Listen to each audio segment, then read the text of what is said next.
Hi, Laurie. We're going to finish up chapter 2 today for 236 social emotional development and guidance in early childhood. So today is the 26th.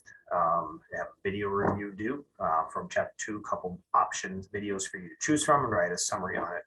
And then next week, Wednesday, we've got chapter 2 quiz that is due. So if you recall last week, we're talking about risk factors in chapter 2, and I went through the biological factors, but this week here, we're talking about the environmental risk factors that come into place in a child's family. Okay, so or for a child. So everything in a child's environment, okay, could influence them, okay, some way or another. Family, peers, child care, whether it's child care center, whether it's a school, neighborhood, poverty level, exposure to violence, all those components. Okay, they can present potential risk factors for challenging behaviors for that child. Okay, so family factors and parenting. Okay, we'll start with them. So family obviously plays a large, vital role in the development and raising of children. Okay, and so family, whoever is raising a child could potentially be easy targets when challenging behavior of a child presents itself. Okay, at school or at daycare or at different places, for example. Okay, you probably heard, oh, they don't know what they're doing, or they must be learning that at home, but they must let everything go, so on and so forth, right?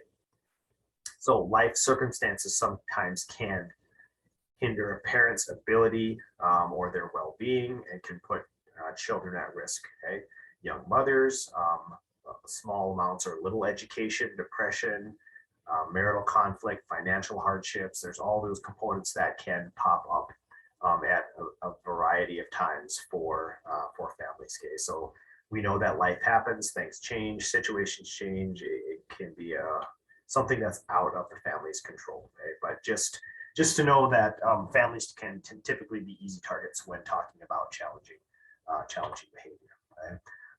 Okay? So what are some factors in terms of parenting? So we talk about an attachment theory here in discussion or created or discovered research by Bowlby and Ainsworth. So secure attachment to a sensitive and responsive primary caregiver provides the foundation for a child's emotional development. So secure attachment, right, then is that strong connection between a primary caregiver, okay, sensitive and responsive. Okay, so that could potentially be someone at the home, could also potentially be someone who might care for the child a large amount outside of them. Okay? If there is disorganized attachment, that is disorganized attachment is then the I didn't write that right. The primary caregiver is unavailable, unpredictable, insensitive, or rejecting. The child will learn not to trust adults to care for them and has difficulty regulating emotions. So if there is that disorganization or that unstable connection with a primary caregiver, then that kind of leads to trust issues. So say there's, I don't know, 4 or 5 caregivers within the child's life, and there is not a consistent or any secure attachment to any of them, that might lead to these components of not trusting adults and that difficulty regulating emotions, with when we have some of those challenging behaviors that come up. A parent-child interaction is an important part of the factors in the child-parent's relationship.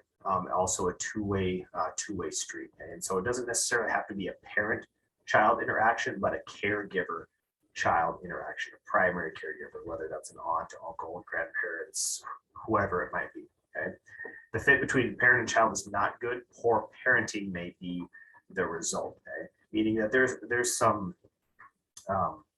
temperament, some things that that a child has born with, that they are genetic factors as the child grows and develops. So if a parent or a caregiver has a tough time with those behaviors or working through those, not knowing how to deal with certain things, that can lead to some poor parenting, frustration, anger, yelling, abuse, neglect, all those types of things can fall into that category.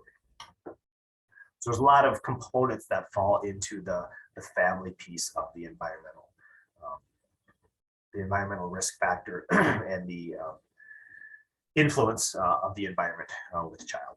Right? So peers, right? Children obviously have a powerful effect on one another, right? In terms of connecting, affecting, coercive, those types of things. Okay, so most children dislike playmates who act aggressively and cannot control their impulses. Yeah, and that makes sense. Kids with challenging behavior use coercive tactics to engage their peers. Okay, kind of sneaky. They're kind of deceitful. Trying to get their way. Children with aggressive behaviors tend to play with others like themselves. Right. That kind of makes sense. As people, we kind of group together. Children group together, even adults that are similar to themselves. Some children with aggressive behavior can control their behavior and use it to their advantage by bullying, provoking, fighting, defying teacher, etc. So when group norms support this type of behavior or fail to condemn it, this leads to others who will support and follow their behavior as well. And so children can have a large influence, even if we do things at our home with our own children. And then, they're in school, they're in daycare, they're in Head Start. Peers can definitely influence them in terms of seeing some challenging behavior and maybe even developing that if things are not, like I said, addressed with those children. So childcare in school, another environment. So children attending childcare have very little control over their own lives, often take a backseat to the needs of the group and teachers. So stimulating and emotionally supportive childcare is associated with positive developmental outcomes for children. So it's not okay. I mean, putting kids in childcare is a need for some families, right? But we as teachers, or if we're working in a childcare center or daycare center, Head Start center, need to provide that stimulating and emotionally supportive environment. Okay? Very important for that.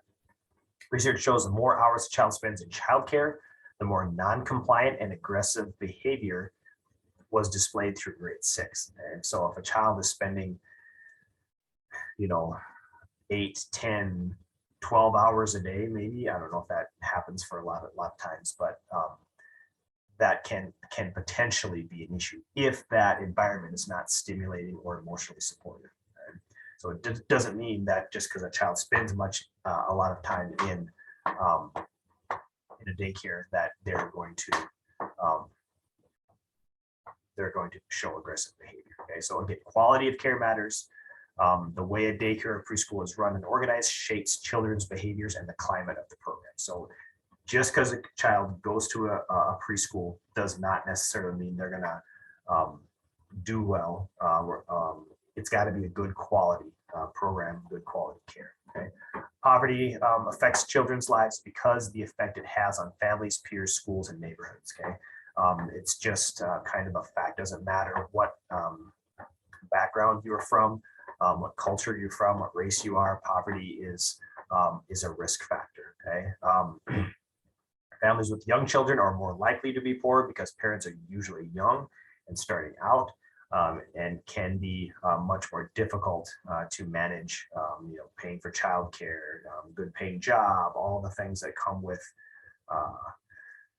having kids very young. Okay? It doesn't mean that it's going to be children are going to have challenging behavior because of that, but there is a better chance of that. Children living in poverty have a smaller chance of creating a secure attachment with a primary caregiver for multiple reasons. Maybe because people in the family are working multiple jobs, maybe because there's a variety of people taking care of the child. There's just different things that go into that. So if you check out page 37 and look at that North Carolina study and read through that, it'll explain it in better detail about poverty and how that can affect families and young children. Violence in American life and culture. I don't want to say it's all over the place, but if you look at movies or and if you don't think of violence necessarily as like killing people and stuff, but fighting, arguing, being aggressive, those types of things. That is all over the place, okay? On the news, video games, in sporting events, conversations, cartoons, everywhere. Okay, so children are exposed to some type of violence quite often and regularly. Okay? Encounter with violence makes a deep and powerful impression on children and can change the way they view the world. Children exposed to violence can find it hard to regulate their own emotions. And children who are victims of child abuse or neglect learn to react in a way at home that protects them, but can lead to conflict with peers, teachers, or caregivers. Okay? So I think it's important that as teachers, we visit with children about their understanding of this aggressiveness, violence, etc., when we see it displayed in our classroom, okay? And not just punish them because they did something wrong, because they were aggressive, because of their behavior, but talk with them about that. That's one of the big things that is important to have a conversation with young children about, is their feelings, what they're doing, why it's not right, different things, different options they can do when they're feeling angry, upset, frustrated, those types of things. Many experts believe media exerts as much influence on children's family and peers, especially with our availability to media almost 24/7, okay, through computers, through TV, through smartphones, through iPads, through tablets, through whatever. Kids can see a variety of media and be influenced by that. So there's four effects of media violence. We have the aggressor effect, where children act in a very aggressive way, in an aggressive manner. The victim effect, children become more fearful, anxious, prone to nightmares, worried, and are worried that something violent will happen to them. Okay? We have the bystander effect, where children become desensitized and think violence is normal, don't respond to real life pain and suffering with sympathy. They might see something happening, with their friends, with some kind of a aggressive act, and they may not do anything with it, and they may not even care, type thing. Increased appetite effect. Children crave more violence when it is portrayed as fun and exciting. Okay? So getting involved, egging somebody on to do something that maybe is violent or aggressive. And so these are different effects that children, or maybe stances that children might take if they become more exposed to the media violence. So watch this video, which is on the slide. Go to the chapter 2 slide, and in the resources tab, and click on this video, short video, just talking about the different violence and exposure and things that sometimes children are exposed to in real life. Here is what this one talks about, and not necessarily on the media or on TV videos, those type of things. So risk factors have a cumulative effect. Okay, just because a child has one, or is exposed to one risk factor, does not necessarily mean they're going to have challenging behavior. Because a child is exposed to 3, 4, or 5 doesn't mean that they're going to have challenging behavior. The chances of them having challenging behavior, yes, will become more, but it doesn't necessarily guarantee it. Okay? Each risk factor we encounter can be counteracted to help children cope with aggression, frustration, anger, whatever challenging behavior that they might be displaying. Okay?